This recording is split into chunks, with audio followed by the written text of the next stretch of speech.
Hey, welcome in for a little late night common knowledge. Well, I don't know when you're watching this, but it's late here. But I still wanted to look at some Magic the Gathering common cards. Tell you, are they any good in the Pauper format or not? We will start off with Justiciar's Portal. It's one and a white for an instant.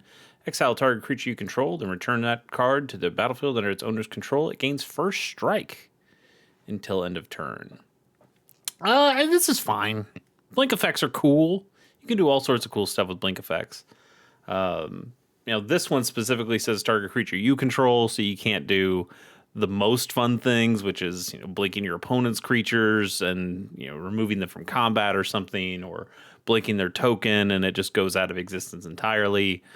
But you can do cool stuff with your own guys. Get ETB triggers again.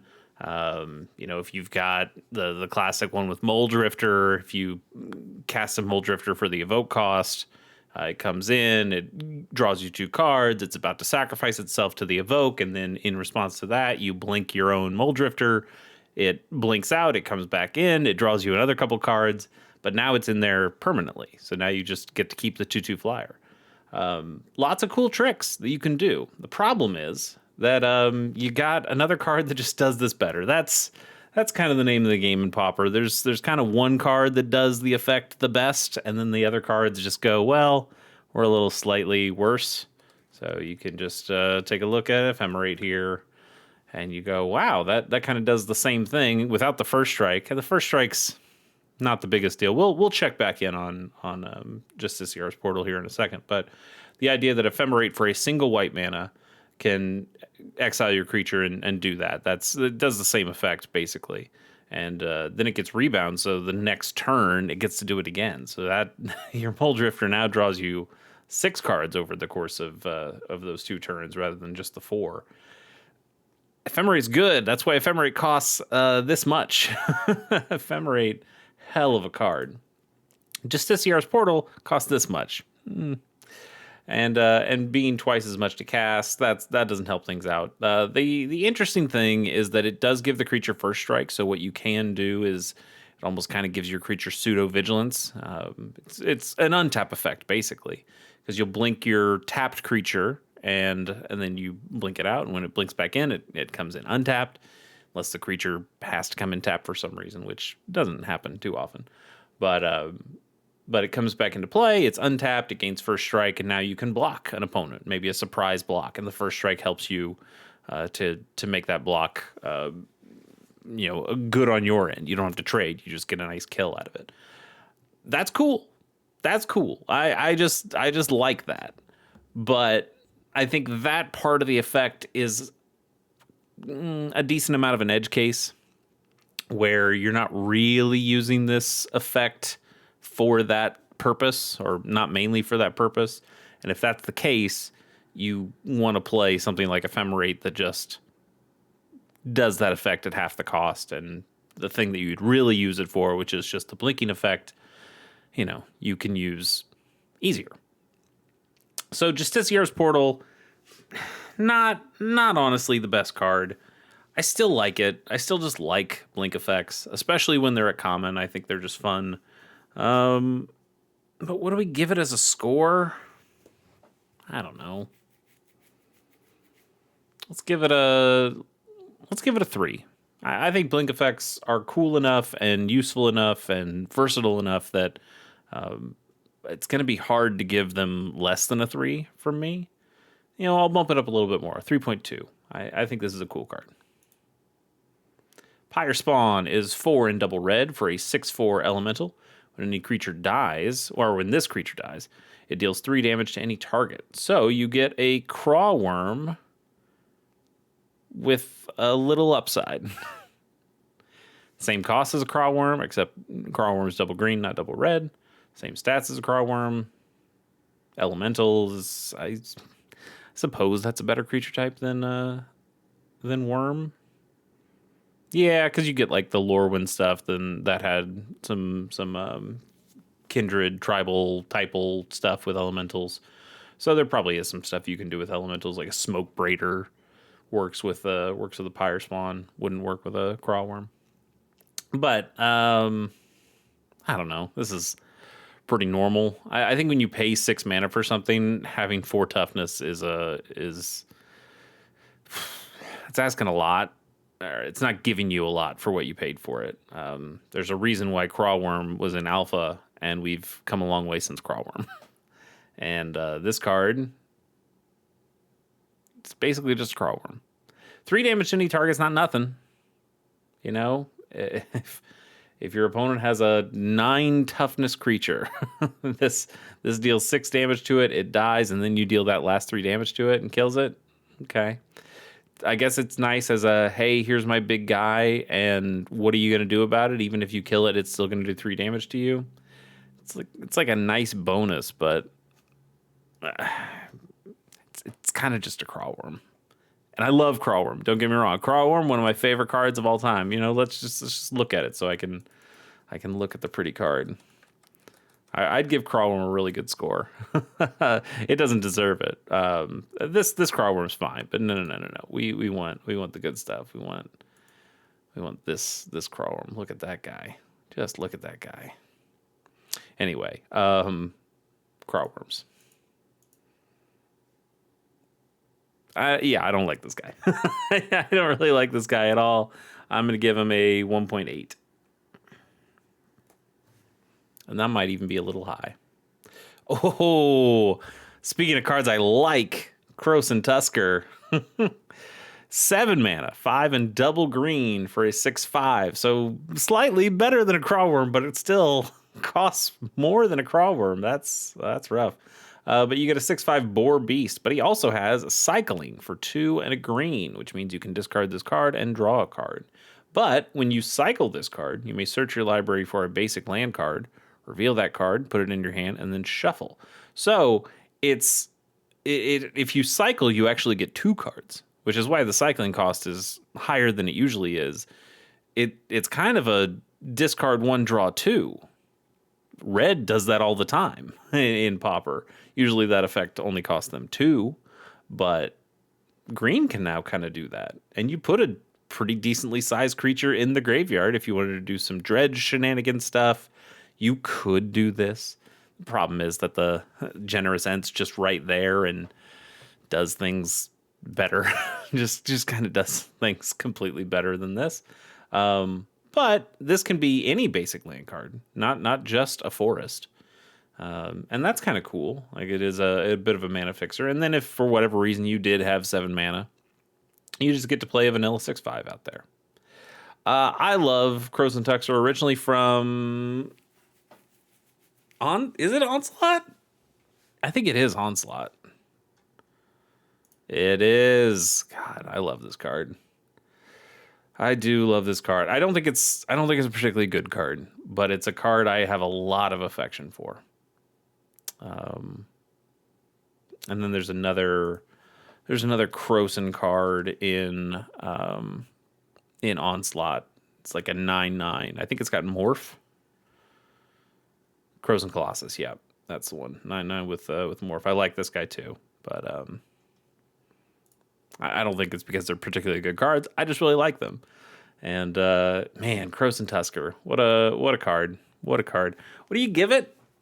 Yeah, it just doesn't go in Pauper anymore. And it probably never did. You know?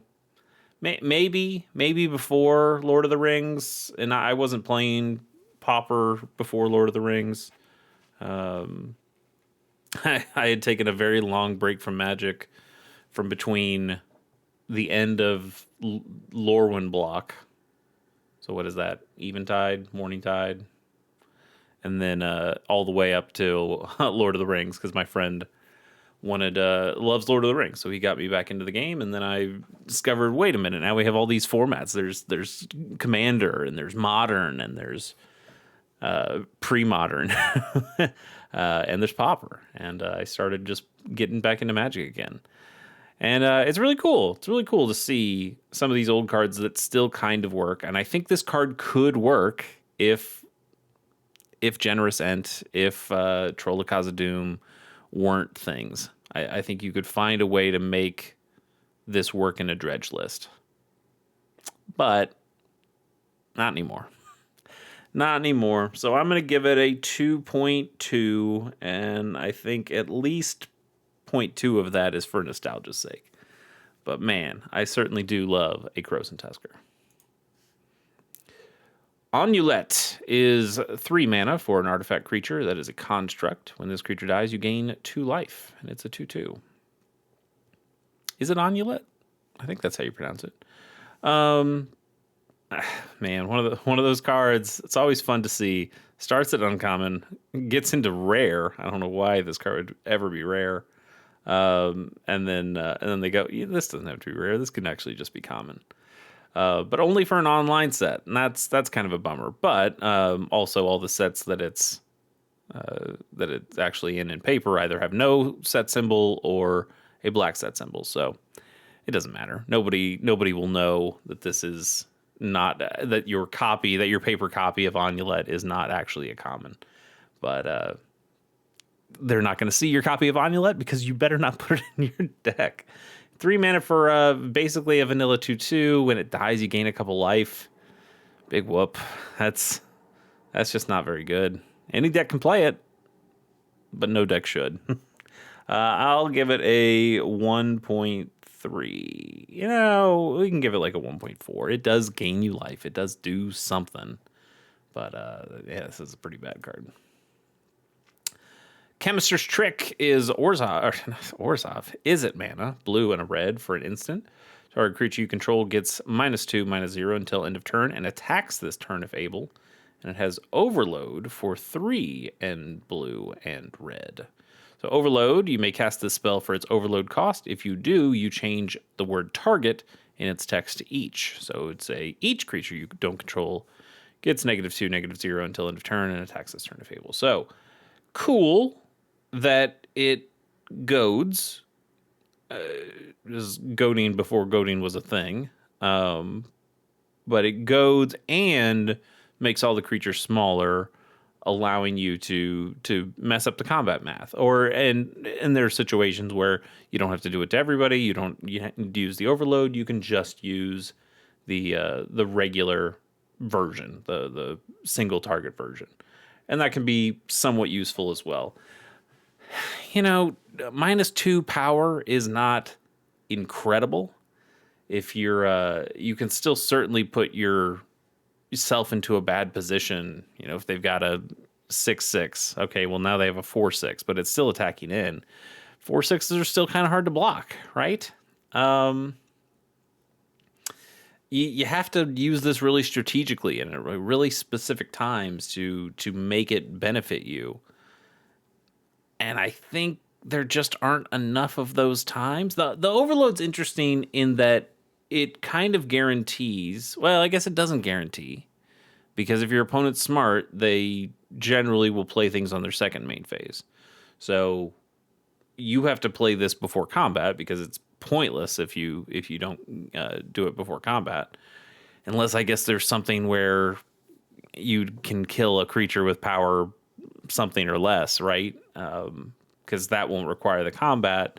You can play a second spell, but that's even more Christmas Land. That's just not a situation that happens. So the idea here is that you have to play this on their first main phase or right before they get into combat. So they have to force that creature or those creatures to attack.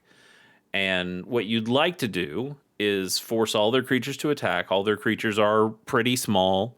So either they're dealing no damage or they're only dealing 1 or 2 points of damage, and your creatures can block and either kill or just block and not take the damage. And then you can come back in on your turn because all their creatures are tapped out because they all attacked, and you can start swinging in for some big damage. But again, they get an opportunity. They still have their second main phase to play creatures and put down some blockers. So I don't really love this, even in its best ideal scenario. It still gives your opponent a little too much agency on how to stop you. And a lot of times this is a dead card in your hand. I think this is pretty bad. It's probably a little better in Commander, where at least you're forcing a majority of their creatures to go down, and then the other 3 players at the table have chances of swinging in at that guy. I still don't really love it there either. This just isn't an amazing effect. I'm going to give this a 1.2, and I really don't like it. Really don't like it. Ivory Charm. I love the charms. Ivory Charm is a single white mana for an instant. Choose one. All creatures get -2/-0 until end of turn. Seems better than the last card already. You can tap target creature, or you prevent the next 1 damage that would be dealt to any target this turn. So Ivory Charm's not good. There's a lot of these single mana charms that are all from Mirage. Are they all from Mirage or not? I think they are. But you have a lot of these charms that none of these effects are all that great. The best one is probably the top one, which is just kind of a pseudo fog, and white just has access to actual fogs now. So that's probably the best one on the list here that you can choose, and it's still outclassed by other things. Tapping a creature is okay, especially if they have like a Voltron-y style strategy, being able to tap a creature, just a big giant guy, get a little tempo out of the deal. It's not the worst. And then preventing 1 damage. Also, white also has abilities that can do things to tapped creatures. Vengeance is a good card that only targets tapped creatures. So being able to have a card that can tap the creature down and then kill it. Yes, you're expending 2 cards. You don't generally want to do that, but it's a thing you could do. And then the preventing 1 damage is not a big deal, but it could change the combat math. And that could end up being a big deal. They swing in with their 6/6, you block with your 6/6. They think it's going to be a trade. You play this, and it's not a trade anymore. You just win. They have to chump. And that's okay. That's okay. Or if they think they're going to lightning bolt you for the finish, and you're able to prevent 1 of that damage, and you're alive on 1, and they didn't math that out, then you can just swing in for the win. It's possible that you use these. And the nice thing is the modality, obviously, of getting all these different effects on a single card at instant speed. So you can kind of just choose to do any of them whenever they come up. But none of them are very good. And the ones that are halfway good, they're just better versions of. So while the charm is fun, I think they are very cool. I don't necessarily think they are very good Magic cards anymore. Yeah, especially in the Pauper format, I just think you can do a lot better with your spells, especially your instants. They've printed so many good instants over the years. Let's give this a 2.3 and keep going. To Sarah Bestiary. It's an enchantment aura that enchants a creature. At the beginning of your upkeep, you sacrifice this aura unless you pay double white. Enchanted creature can attack or block, and its activated abilities with tap in their cost can't be activated. Yeah, you could just say activated abilities. Well, I guess that's not true, right? Your activated abilities could be different costs as well. So only the things that stop the creature from tapping. This sucks. It's from Homeland, so I guess obviously it sucks. But this is really bad. This is truly terrible.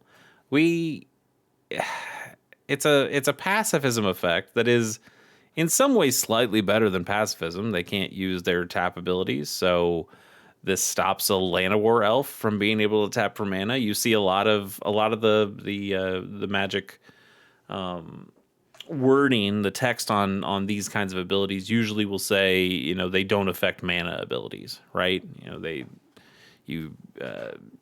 Stops activated abilities except for mana abilities. And this one says, nah, it's fine. It can be a mana ability. We don't care. You just can't do any of them. That's kind of cool. But you have to keep paying the spell every single turn or it goes away. That sucks.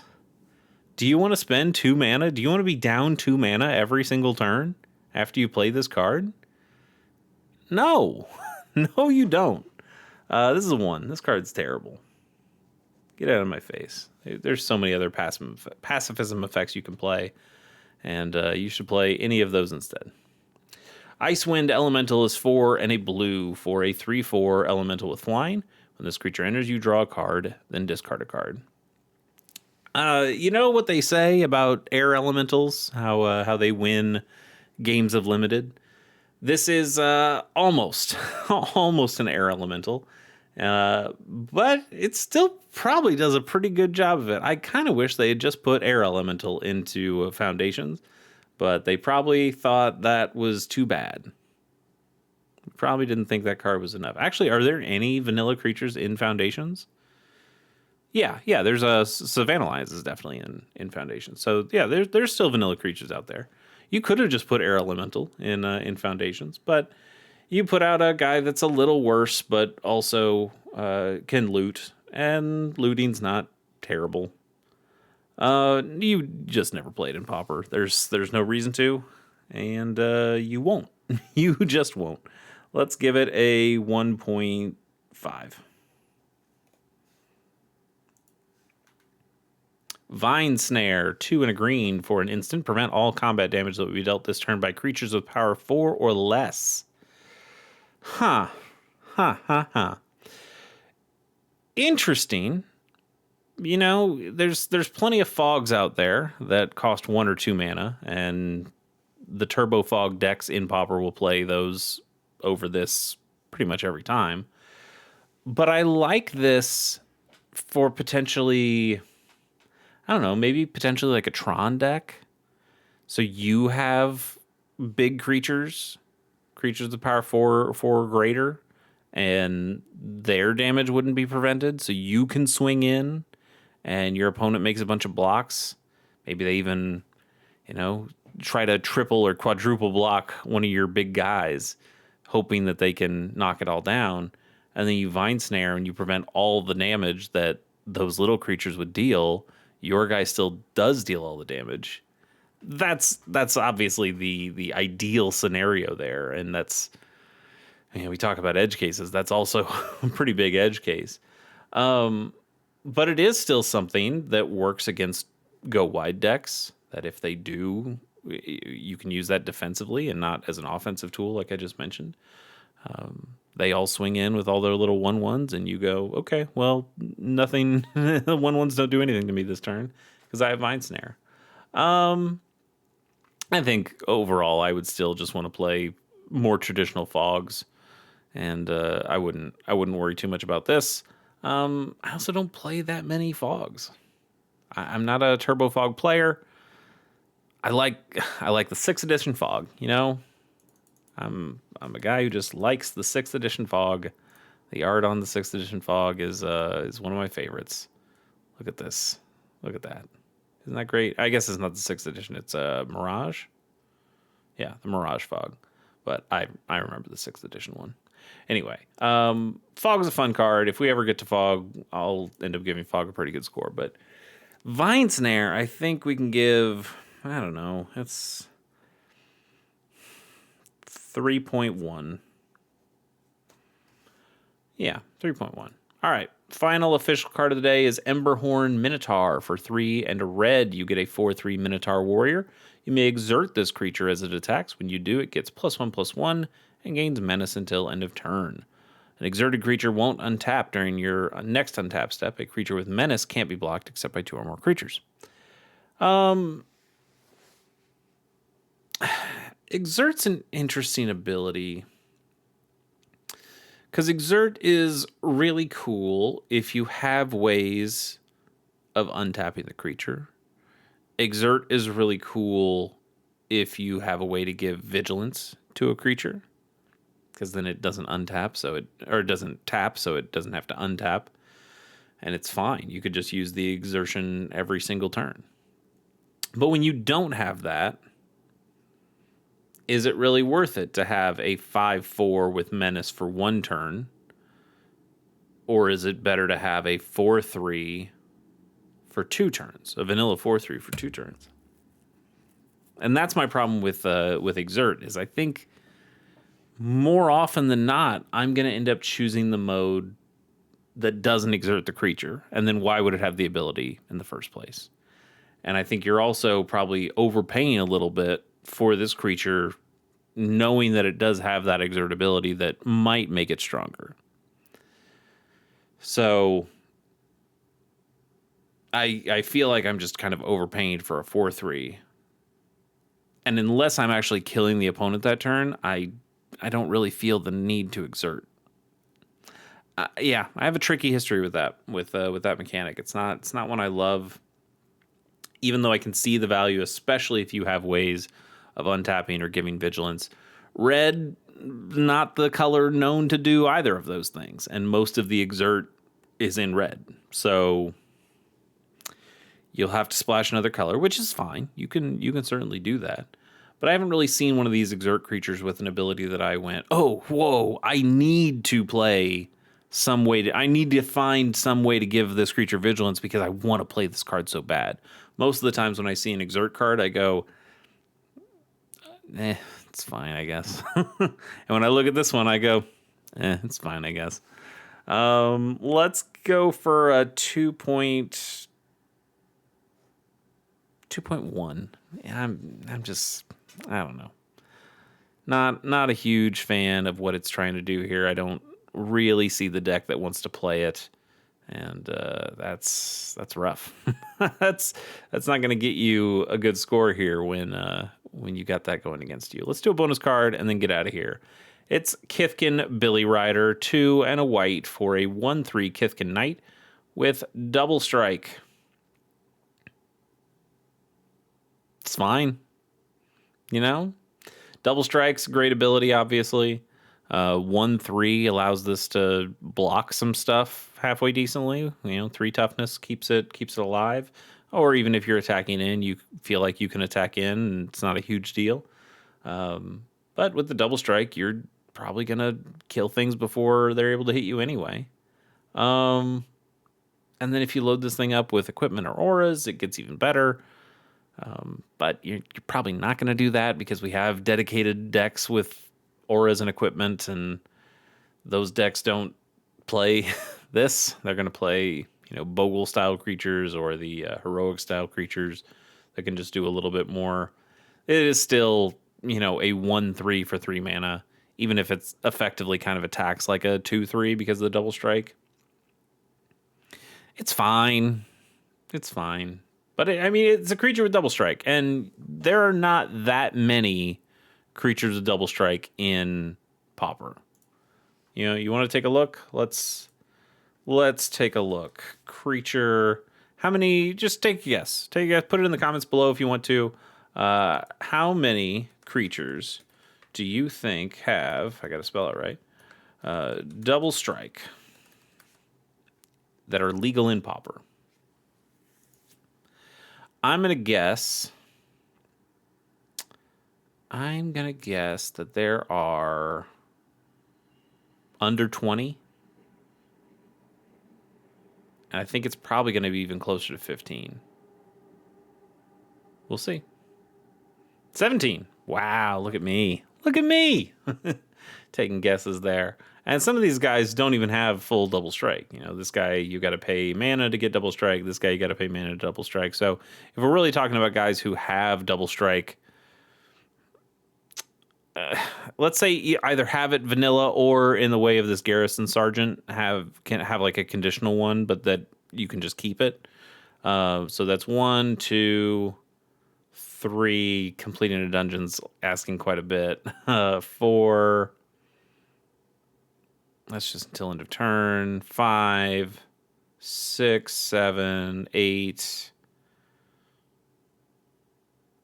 9. That's an easy enough one to do. Trying 2 or more. Yeah, that's probably easy enough to do. 10, 11, 12, 13. So 13 of these 17 have a relatively permanent form of double strike. That's not a lot. And we're talking about mana value here. You're playing Pauper, so you probably want to play the cheaper stuff. Fencing Ace and Slaughtermaster are really your best options here. 1/1s with double strike. once you start getting up into three plus mana range, you're going, why am I paying this much mana for kind of a bad creature? Like, I love Skyhunter Skirmisher as a person who loves the Mirrodin block, the original Mirrodin block, and the Leonin tribe here. I thought this card was awesome. I'm not going to play in Pauper. I tried. I tried to figure out a way to make it work in Pauper, and it just doesn't. It's just bad. And yeah, a lot of these are. And it's like, okay, cool. You get a 2/2 with flying and double strike. That's nice, but you get it for 5 mana. That's so much mana. It's so much mana. You're not going to pay that. Fencing Ace is an interesting one. I still think I've got a deck that has a bunch of the flash equipment on, the Inventor's Axe and the Dueling Rapier and things like that. And I think he could go in it.